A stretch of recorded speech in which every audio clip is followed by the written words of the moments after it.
गुरुदेव। तो आखिर में एक पूड़ी बची रहती है, हलवाई उस पूड़ी को आग में झोंक देता है। तो मुझे उस आखिरी पूड़ी की तरह इस कार्यक्रम की अग्नि में झोंक दिया गया है। खैर बहुत सुंदर आयोजन।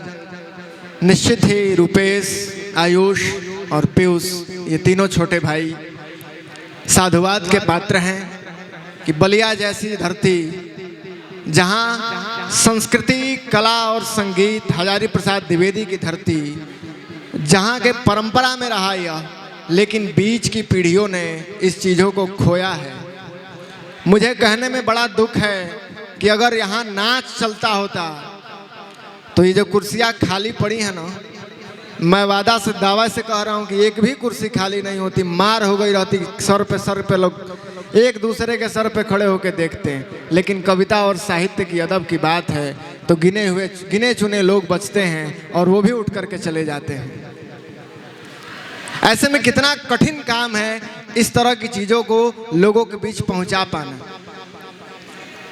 इस पीढ़ी में सबसे छोटी बच्ची है मान्या और सबसे बड़े रचनाकार त्यागी जी, और इस बीच में हम सभी आप खड़े हैं। हम क्या दे के जाएंगे अपनी पीढ़ियों को?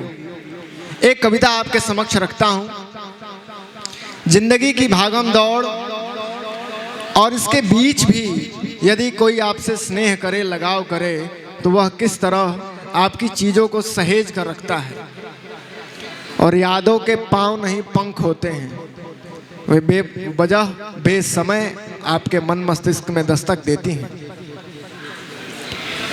एक काल्पनिक चरित्र गढ़ा मैंने।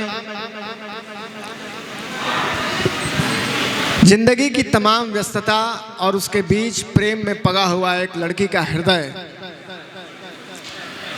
दौड़ती भागती सी जिंदगी, दौड़ती भागती सी जिंदगी और हर शाम थकती दिनचर्या के बीच, हर शाम थकती दिनचर्या के बीच उसने मेरा खत संभाले रखा।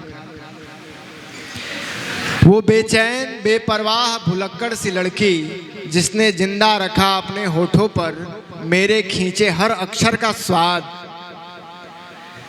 उसे एक खत लिखा था, जीवन में जिम्मेदारियां कैसे हैं। उसे एक खत लिखा था नक्सली विस्फोट में मारे गए एक सिपाही ने, और कहा था कि मेरी मासूक से कहना कि मैं करता रहूंगा उसका इंतजार, बारूद की ठंडी हुई आंच के बाद पनपे हुए एक नए दौर में।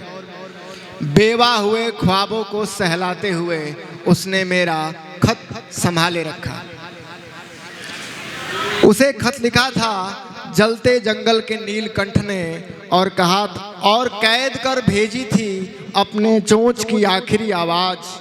शायद कहा हो कि एक दिन मेरी जली हुई नीली चोंच अटकेगी इस चिराग के दलालों के गले में।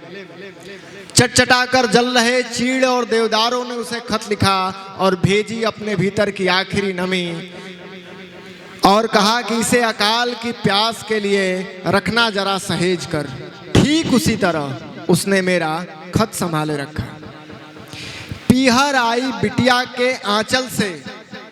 हम गांव के लोग उस परंपरा को जीते हैं। अब धीरे धीरे वो परंपरा खत्म होती जा रही है। आलोक भैया की मम्मी यहाँ सबसे वृद्ध हैं, बैठी हैं।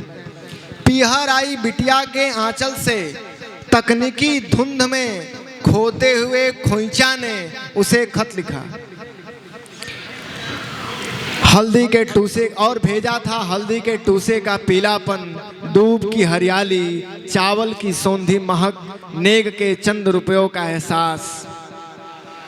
भेजा था हल्दी का पीलापन, दूब की हरियाली, चावल की सौंधी महक और नेग के चंद रुपयों का एहसास। मैं सोचता हूँ कितना कुछ होगा सहेजने को उसके पास, फिर भी उसने मेरा खत संभाले रखा, फिर भी उसने मेरा खत संभाले रखा। आइए, कार्यक्रम अब अपने समापन की ओर है। जो लोग भी बाहर टहल रहे हैं उनसे मैं निवेदन करूंगा कि यथाशीघ्र इस परिसर में, इस प्रांगण में आकर अपना स्थान ग्रहण करें। अब जितने भी प्रतिभागी रहे उन्हें प्रमाण पत्र और स्मृति